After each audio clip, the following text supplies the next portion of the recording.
बिस्मिल्लाहिर्रहमानिर्रहीम। अस्सलाम वालेकुम friend, welcome to back my channel Rizwan health tips. तो फ्रेंड, इस वीडियो में मैं आपको अठरा की बीमारी के इलाज के लिए एक बेहतरीन और आसान सा घरेलू नुस्खा बताऊंगा और साथ ही एक आज़मूदा वजीफ़ा बताऊंगा। तो ये अमल आपने बाकायदगी से इस्तेमाल करते हैं तो इंशाअल्लाह अल्लाह ताला के हुक्म से आपका जो हमल है कभी भी ज़ाया नहीं होगा और आपको इंशाअल्लाह अल्लाह के हुक्म से सेहतमंद औलाद पैदा होगी। तो वीडियो की तरफ बढ़ने से पहले मैं आपको ये बताता चलूँ, आपने मेरी इस वीडियो को मुकम्मल वॉच करना है बगैर स्किप किए। अगर आप मेरे official YouTube channel Rizwan health tips पर पहली दफ़ा विज़िट कर रहे हैं तो काइंडली मेरे चैनल को सब्सक्राइब कर लें, साथ ही खड़े बेल वाले बटन को भी लाजमी प्रेस कर लें ताकि इसी तरह की आगे आने वाली नई इन्फॉर्मेटिव वीडियो का नोटिफिकेशन आपको सबसे पहले मिल सके। तो फ्रेंड, चलते हैं वीडियो की जानिब। अठरा एक ऐसी मूजी मर्ज़ है जिसमें हमल ज़ाया हो जाता है, बच्चे कमज़ोर पैदा होते हैं और जल्दी वफ़ात पा जाते हैं।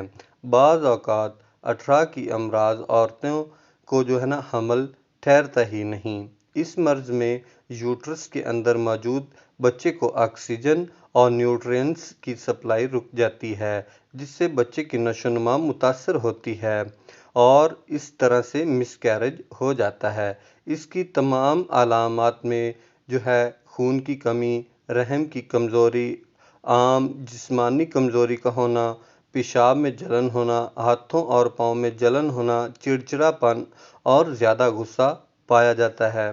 अठरा की मरीज़ औरतें मुतवाज़न ग़िज़ा का इस्तेमाल करें और अपने मुआलिज से मशवरा लाजमी करते रहना चाहिए। 8 से 10 घंटे तक नींद लेनी लाजमी है। डिप्रेशन का शिकार आप जो औरतें हैं इनको इससे बचना होगा और 5 वक्त की नमाज बाकायदगी से अदा करना होगी। अठरा की मरीज़ और गर्म चीज़ों, फास्ट फूड और तली हुई चीज़ों से मुकम्मल परहेज़ करना चाहिए। तो मैं आपको नुस्खा के बारे में बताने वाला हूँ। इस नुस्खा को आपने ज़रूर इस्तेमाल करना है। ये नुस्खा बहुत ही आज़मूदा नुस्खा है। तो सबसे पहले आपने सना मक्की लेनी है, नीम के पत्ते लेने हैं, मेहंदी के पत्ते लेने हैं। ये तीनों चीज़ें आपने हम वज़न 50 ग्राम लेनी हैं। इन तमाम चीज़ों का आपने सफ़ूफ़ बनाकर आपने 500 mg के खाली कैप्सूल लेकर इनको भर लेना है और महफूज कर लेना है। रोज़ाना सुबह और शाम एक कैप्सूल आपने पानी के साथ इस्तेमाल करना है। ये कैप्सूल आपने प्रेगनेंसी कंसीव होने से पहले इस्तेमाल करने हैं। दौरान हमल ये कैप्सूल हरगिज़ आप इस्तेमाल नहीं कर सकते। ये कैप्सूल आप 2 से 3 माह तक इस्तेमाल कर सकते हैं। दूसरा अमल ये है कि हमल के पहले दिनों में आपने काली मिर्च और अजवाइन ले लें। इसके ऊपर आपने पारा नंबर 18 आयत नंबर 14 इसके 5 बार तिलावत करनी है। अव्वल व आखिर आपने 5 बार दरूद शरीफ पढ़ना है। रोज़ाना 7 अदद काली मिर्च और 1 चुटकी अजवाइन निहार मुँह पानी के साथ इस्तेमाल करनी है। तीसरा अमल यह है, औरत को चाहिए कि वो रोज़ाना सूरह मुहम्मद की तिलावत करे जो पारा नंबर 26 में है। अव्वल व आखिर आपने 5-5 बार दुरूद शरीफ लाजमी पढ़ना है। अगर औरत खुद नहीं पढ़ सकती तो इसका जो शौहर है वो पढ़ सकता है। चौथे नंबर पर हमल ठहरते ही आपने अपनी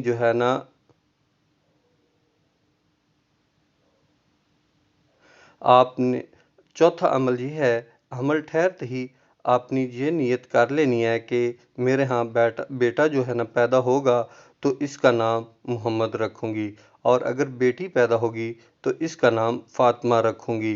तो ये चारों स्टेप आपने बाकायदगी से रिपीट करते रहना है और इंशाअल्लाह आपको अठरा की मर्ज़ से निजात हासिल होगी और इस मर्ज़ के तमाम नुकसानात से भी आप महफूज रह सकेंगी।